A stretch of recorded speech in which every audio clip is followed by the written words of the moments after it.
Topic हमारे CAPF exam के लिए काफ़ी ज़्यादा इम्पोर्टेंट है। इस टॉपिक के ऊपर आप अपने पेपर 2 के अंदर एक रिपोर्ट राइटिंग एक्सपेक्ट कर सकते हैं। आज इस टॉपिक के ऊपर हम डिस्कस करने वाले हैं जिसका नाम है पॉक्सो मिसयूज इन टीन एज रिलेशनशिप। आज अगर आप देखोगे तो भारत के अंदर ये जो हमारा पॉक्सो एक्ट है इसका गलत तरीके से इस्तेमाल किया जा रहा है। सुप्रीम कोर्ट की गाइडलाइंस के बाद इस चीज़ के ऊपर काफ़ी ज़्यादा डिबेट हुई है, इसलिए हम इस चीज को अपनी रिपोर्ट पॉइंट ऑफ व्यू से कवर करने वाले हैं। सबसे पहले जब आप रिपोर्ट लिखते हो तो आपको पता होना चाहिए कि रिपोर्ट का एक टाइटल होता है, जिस टाइटल के अंदर आप लिख सकते हो कि पॉक्सो मिसयूज इन टीन एज रिलेशनशिप। इस टाइटल के बाद आपको एक फॉर्मेट का इस्तेमाल करना होता है एंड इस फॉर्मेट के अंदर आप अपनी राइटिंग अगर करते हो तो ये यूपीएससी का स्टैंडर्ड फॉर्मेट है जिसके अंदर एक प्रोफेशनल वे में आप अपने रिपोर्ट को लिख सकते हो। इसके बाद हम बात करते हैं अपने फर्स्ट पैराग्राफ की।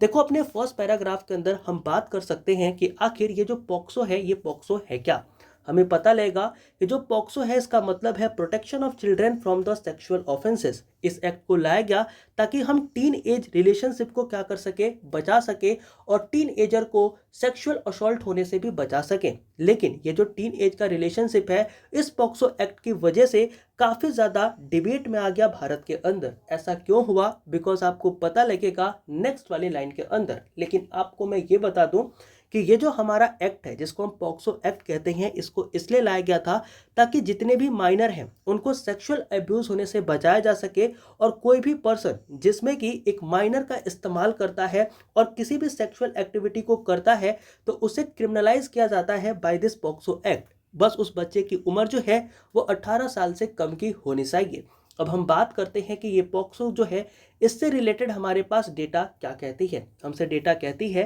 According to the national crime record bureau जिसको हम बोलते हैं एनसीआरबी। एनसीआरबी की डेटा कहती है कि बिटवीन 2019 टू 2022 2019 से लेकर के 2022 तक भारत के अंदर टोटल 1.49 लाख केसेस जो हैं वो पॉक्सो के अंदर दर्ज किए गए। अब ये जो केसेस है ना ये काफ़ी ज़्यादा सिग्निफिकेंट और इम्पोर्टेंट हो जाते हैं बिकॉज इन सभी केसेस के अंदर जो रिपोर्ट करने वाला पर्सन है वो है कौन, तो आपको पता लगेगा कि उस पर्सन के पेरेंट क्या करते हैं, अपने बच्चों के रिलेशनशिप को लेकर के इस तरीके की चीज़ों को रिपोर्ट करते हैं और लोगों को इस चीज़ के अंदर फंसाने का काम करते हैं। यहाँ पर आपको पता लगेगा कि जो स्टडीज़ हैं वो ये दिखाती हैं और कोर्ट ने भी ये एब्जॉर्व किया है कि कई सारे केसेस यानी कि लगभग 30 से लेकर के 40% जो केसेस है ना उनके अंदर जो अक्यूज्ड हैं और जो विक्टिम हैं उनको बेसिकली क्या किया गया है, उनके पेरेंट्स के द्वारा इसलिए केस में फंसाया गया है बिकॉज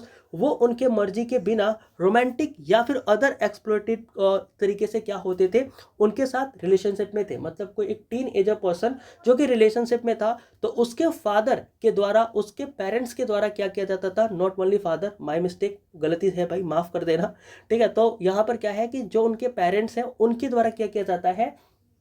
कि जो दूसरे साइड का बच्चा है उसके ऊपर इस पॉक्सो एक्ट का यूज कर दिया जाता है और उसे जो है वो झूठे केस में फंसा दिया जाता है। तो ये हमारे पॉक्सो मिसयूज का एक रिलेटेबल डाटा है जो कि आप लिख सकते हो कि भारत के अंदर 1.49 लाख पॉक्सो के ऊपर केसेस जो हैं वो भारत में दर्ज हैं बिटवीन द 2019 टू 2022। इसमें से जो 30 to 40% केसेस हैं वो फॉल्स केसेस हैं और बेसिकली विक्टिम जो है उसको जानबूझ करके फंसाया गया है। यहाँ पर हमें यह भी पता लगता है कि जो जुडिशरी है वो एक्नॉलेज भी करती है इस कंसर्न को और बहुत सारे हाई कोर्ट और सुप्रीम कोर्ट ऑफ इंडिया ने भी क्या किया है, इस तरीके की चीज़ों को ऑब्जर्व करके एक स्ट्रिक्ट एप्लीकेशन ऑफ पॉक्सो को जो है वो इंप्लीमेंट करने की बात करी है ताकि वो इस तरीके की चीज़ों को जो क्रिमिनलाइजेशन है ऑफ एडोलेसेंट इसको क्या किया जा सके, हटाया जा सके और अनइंटेंडेड वे में जो पॉक्सो है उसका यूज ना किया जा सके। यहाँ पर हमें पता लगता है कि जो कन्विक्शन रेट है ना अंडर द पॉक्सो ये भी काफ़ी ज़्यादा रिलेटेबल है। आपको पता लगेगा कि जो ये पॉक्सो के अंदर केसेस होते हैं इनमें अराउंड 30% केसेस ही क्या होते हैं, हमारे रिलेटेबल होते हैं, बाकी के 70% केसेस जो होते हैं वो फॉल्स होते हैं और वो जेन्युइन नहीं होते हैं। तो ये जो हमारा गैप दिखाई पड़ रहा है ये गैप काफ़ी ज़्यादा कंसर्निंग है और इस चीज़ के बारे में हमें सोचना चाहिए। फिर हमें पता लगता है कि द इशू रेजेस कंसर्न, यानी कि ये जो इशू है ना जहाँ पर फॉल्स केसेस करके लोगों को फंसाया जा रहा है, ये कंसर्न खड़ा करता है about the misuses of the law, यानी कि लॉ को कैसे मिसयूज किया जा सकता है उस बारे में। आप देखोगे तो ओवरबर्डनिंग ऑफ केस, अब होता क्या है कि झूठे केस फंसा करके आप किसी कोर्ट का क्या कर रहे हो, टाइम बर्बाद कर रहे हो, तो overburdening of the courts and psychological impact of the teenagers, ये भी एक कंसर्न है जो कि हमें देखने को मिल रहा है। At the same time expert जो है वो इस चीज के लिए काफी ज्यादा चिंतित हैं और वो कह रहे हैं कि चाइल्ड को अगर प्रोटेक्ट नहीं किया जाएगा from this kind of misusing of app, या ऐप कह रहा हूं इस लॉ के अंदर, तो उनको कहीं ना कहीं प्रॉब्लम आगे चल के होगी। यहां पर आपको पता लगेगा